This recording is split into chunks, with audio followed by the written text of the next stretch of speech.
Hey guys, welcome to my second vlog. I'm really excited about today's post because it's going to deal with two of my favorite topics.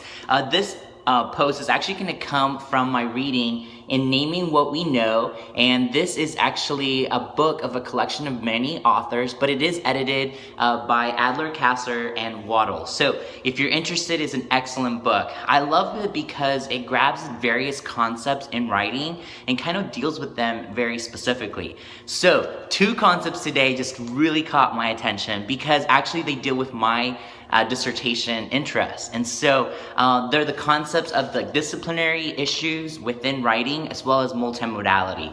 And so concept 2.3 talks about writing is a way of enacting disciplinarity. Now, the author uses the example of citations to show us how different disciplines have different expectations for using citations. For example, sometimes those that use APA format are a little bit more like time sensitive and that they want to see the years because time is a very important thing when it comes to understanding how the research is relevant or not.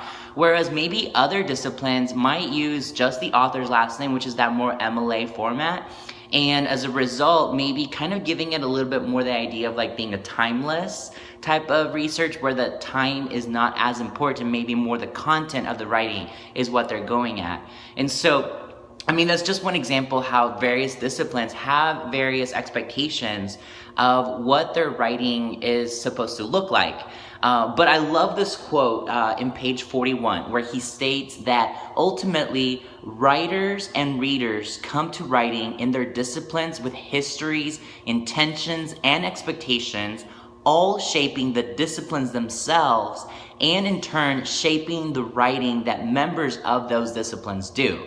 And I really agree with this quote, mainly because as a way of example, I teach in two departments. I am part of the humanities department in my institution where I teach my English classes, but I'm also part of the performing arts department where I teach drama and communication classes. And so being in both departments has kind of really opened my eyes to the distinctions in the different types of disciplines. Now, of course, my work in the English department is more writing based, where we're having students write papers, maybe even like stories, narratives, whereas in the drama, more communication sides of my classes, our focus is definitely the oral language.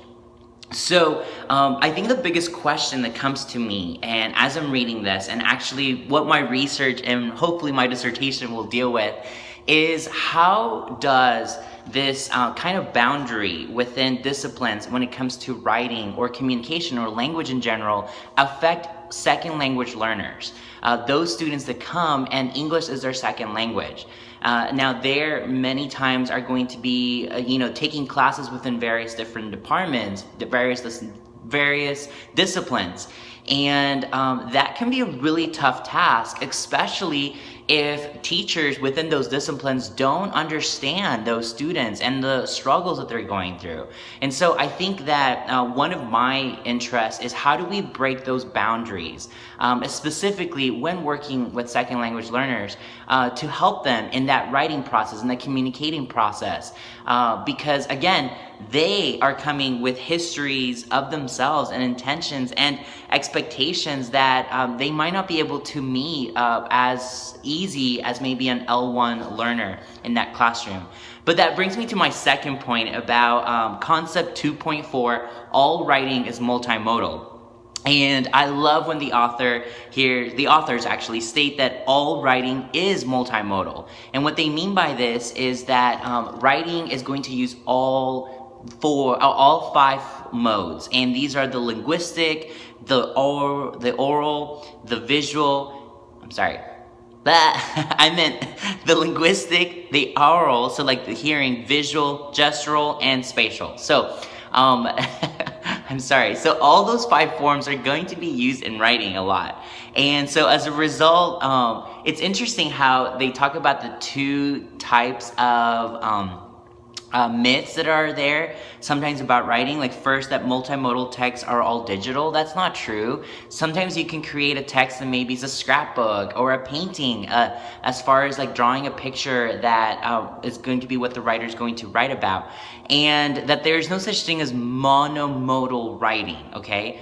Monomodal writing doesn't exist. Now, a 5-paragraph essay may privilege the linguistic mode, but actually it doesn't always mean that it's going to be just that one mode. I mean, I think a perfect example is what I'm doing right here. I mean, rather than choosing to, use the linguistic mode of writing my blogs, I've chosen to do them visually here for you all. And so that doesn't mean, of course, that I can't write this out. I probably could, but I chose to kind of use that more visual and spatial mode to create a little bit of interest. And I think the more we can do this for our students, maybe the better it can help them. Specifically, I think when dealing with ESL, second language learners, I think the more multimodal activities we can create, the better for them. And so I'd love to hear your thoughts, what you think about multimodal learning and disciplinary issues when it comes to writing. Have a great day, guys. Bye-bye.